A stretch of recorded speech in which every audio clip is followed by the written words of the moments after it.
Well,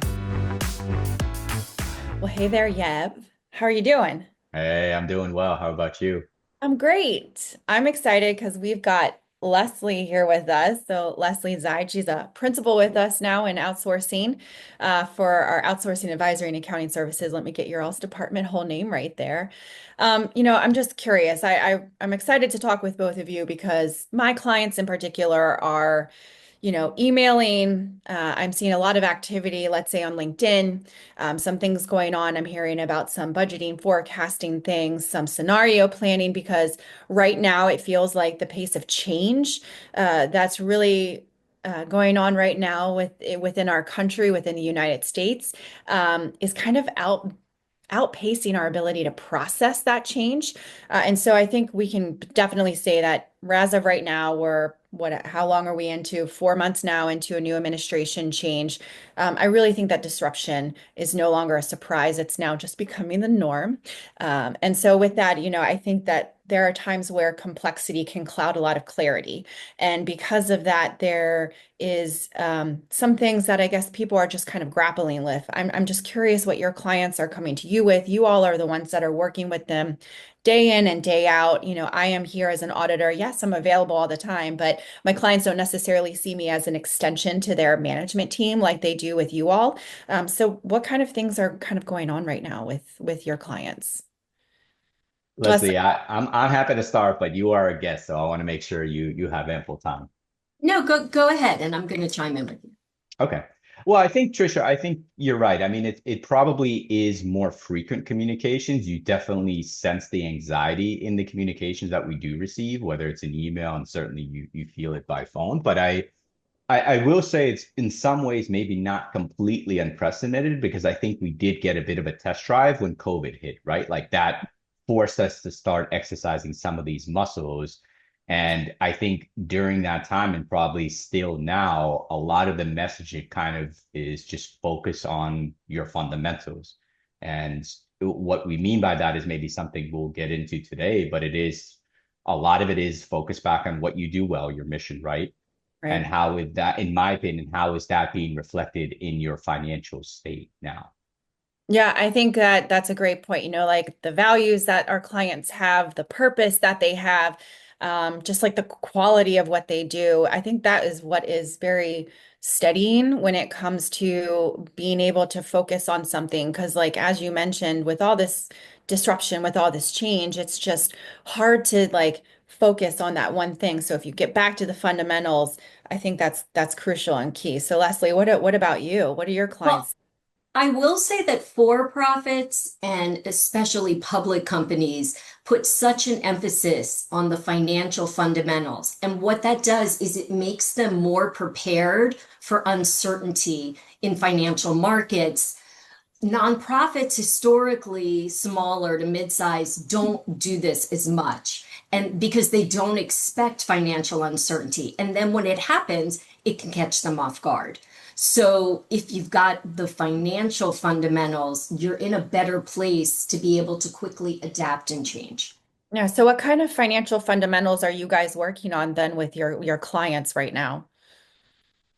I think the biggest one by far is probably, as the saying goes, cash is king. So immediately the questions are, okay, is our cash position stable enough, predictable enough, sound enough to support us over the next, whatever, 6 months, 12 months? I think that's the key. And in doing that analysis, obviously you look to the cash balance itself first, but then the next logical progression is what then are the next set of assets you have and how quickly can they be converted to cash? Like that's probably the biggest thing I keep a pulse on these days.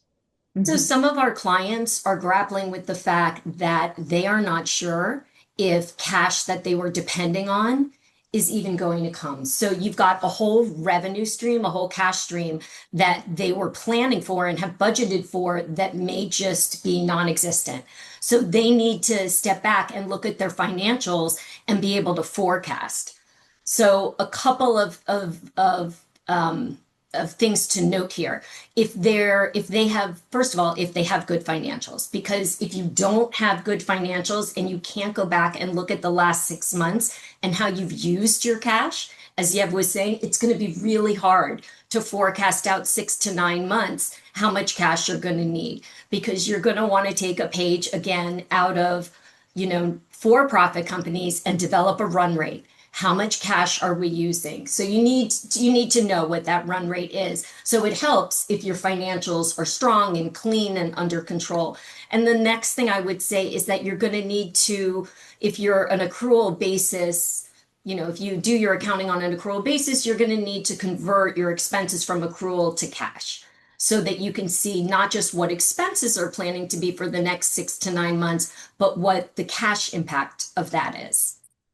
That's great stuff. And then how about involvement with the board? I mean, me as an auditor, I am always of the opinion that you need to involve your board early, because your board is obviously the ones who have that final fiduciary responsibility. If things go wrong, they're the ones who are going to have their doors knocked on, right? And so, in terms of that, that's one of the big things I always focus on. And again, it's getting back to, again, we talked about that. You mentioned it earlier. Yeah, just getting back to your mission as well. So yes, you want to know what your financial position is. You want to ensure that you've got the cash to be able to put on these programs, right? So maybe you're also looking at your mission, and perhaps things were federally funded. You're unsure what that looks like at this point in time. So maybe you're paring down and getting back to the core of what you all set out to do. Now, I know that a lot of my organizations that I've worked for were very heavily federally funded.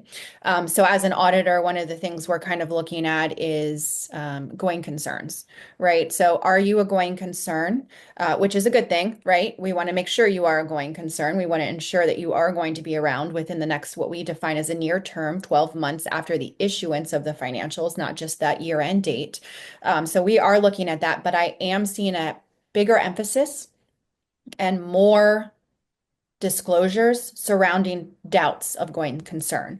And so, that's one of the things that as we talk through this, we also want to be very mindful. But again, it still goes back to getting back to that mission. What is your plan? What is your way that you are coming around to mitigate some of these adverse things? And again, it's a very chaotic time right now, but being able to really tie back to that, I think, is very crucial. So, in terms of those pieces, how are your clients also looking at that? I guess that kind of goes in and ties in, Leslie, with your forecasting, right? So how are you all working with your clients on that aspect as well?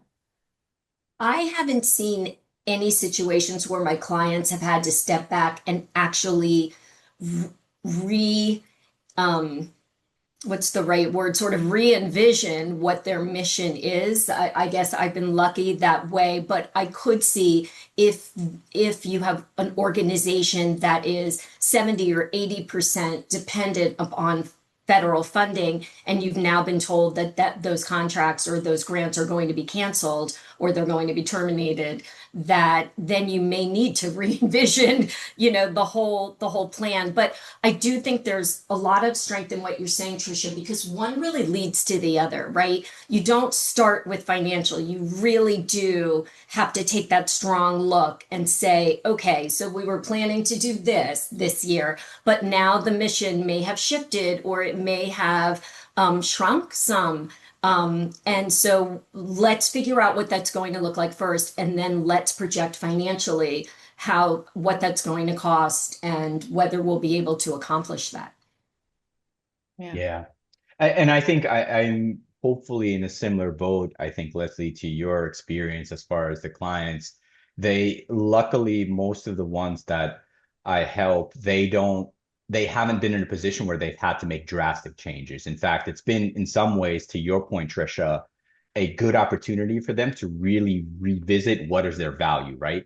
Because what Right. typically happens in these situations when you have to make potentially these kind of adjustments this quickly, it's unlikely you're going to be able to develop a potential new revenue stream that quickly to replace some of maybe what you've lost on the federally funded or other type locally state funded side. You're more likely going to be looking at expenses first. And what I've been noticing quite a bit in going through these exercises is what in the process of figuring out which expenses can you cut, you typically start to realize, well, what was our real value all along? You start to realize like some of these were probably almost always discretionary. They didn't really add very, but so it's interesting how it's almost like a positive byproduct in going through this exercise. It starts out as something not very pleasant, but there is a bit of a silver lining. One other positive byproduct. I like that you're always looking for the cherry. I used to say to my kids, "What was your cherry? What was your pick?" So one more cherry would be that if organizations didn't realize how important it was to have good, solid financials, the fundamentals sitting, kept up to date, ready for them. They probably do now because in a very short period of time, they had to pivot, and having the ones that had that information readily available, they knew they could trust it, were able to pivot more quickly. And if they couldn't trust that information or didn't have it in the format that they needed, making a pivot becomes much harder. Yeah, I have definitely seen, unfortunately, some of my clients who didn't have some of that readily available information throughout the year, right? They're good about cleaning things up during audit season.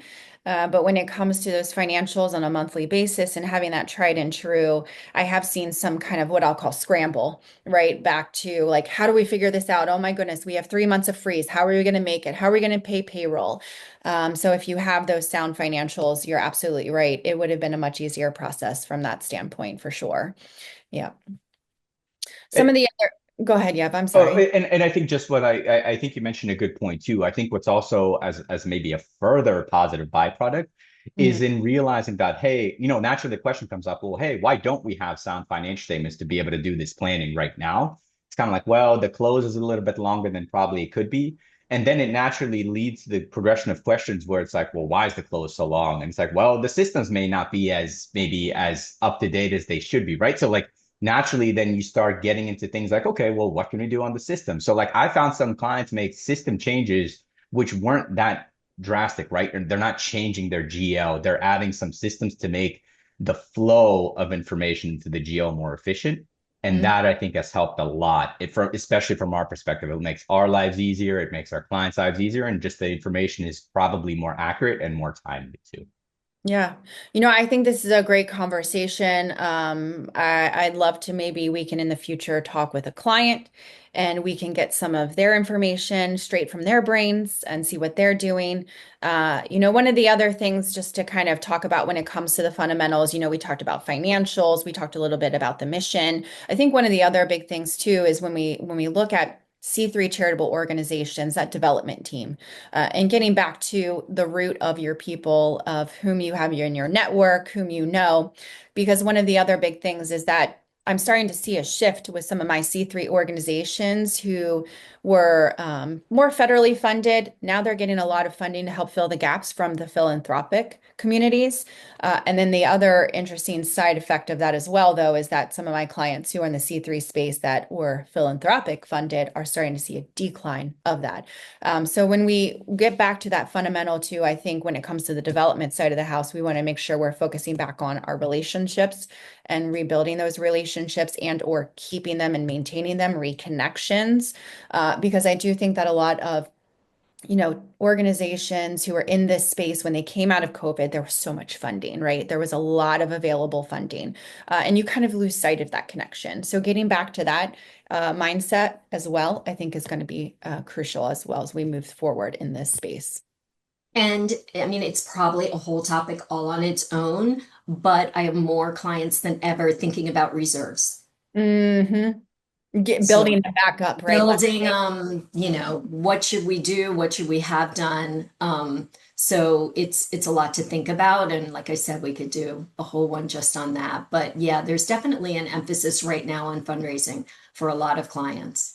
Yeah, it's kind of funny when you talk about building the reserves. I hear a lot of my friends talking about that, right? We're going to be stringent, we're going to be frugal, we're going to build our cash balances back up and saving. So it's impacting everybody across the board from that standpoint. But any other closing comments or thoughts from you two? I would say that when you look at getting the fundamentals right, just like you would think of the fundamentals of any discipline, starting out with the accounting in the format, the right way that you need is so critical. So if you don't think your GL is organized correctly, don't think you have to live with it forever. You can fix that. If you're starting a nonprofit and you just happen to be listening for advice, the one piece of advice I might give is if you don't know how to do this, get some help. There's lots of organizations like us, but there's lots of others too who can help you. It may not be as expensive as you think. You want to get that first foot out the door correctly. So, don't come back to your accounting, and we see this so often. Yev's going to shake his head. 3 years in, because now you're getting a grant and the grant requires you to be audited and you've never really paid attention to your financials. Like, don't do that. Start off the right way, set up that GL correctly, get the fundamentals down, keep your accounting up to date. That is the key. Agree. Yeah, I completely agree. And I think also maybe a little bit of a plug for Trisha too. Setting up the financial statements, the GL, all of that, it really should just be a source of information so you can make strategic decisions. It should be one of the inputs into your strategic planning. So you do have perhaps a little bit more leeway than you think as far as how your financial statements will look. But I will also make a plug for Trisha and the work that she does in audit to say that also don't be afraid to reach out and speak to your auditors during the year. I think that helps our client just tremendously. Like as your planning changes, run them with a quick email by your auditors and say, hey, will this cause any problems for the audits? I suspect a lot of the times they would probably say, no, not really. Maybe there's a mapping change. It's good that we're aware of it now.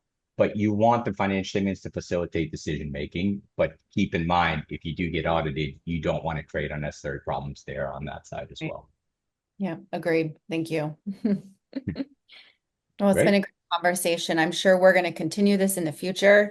So for those of you listening in or watching, be on the lookout. Great. Thank you. Thank you for joining us today, Leslie. Oh, thank you for having me. Sure. Good to see you, Trisha. You too. All right. Bye-bye.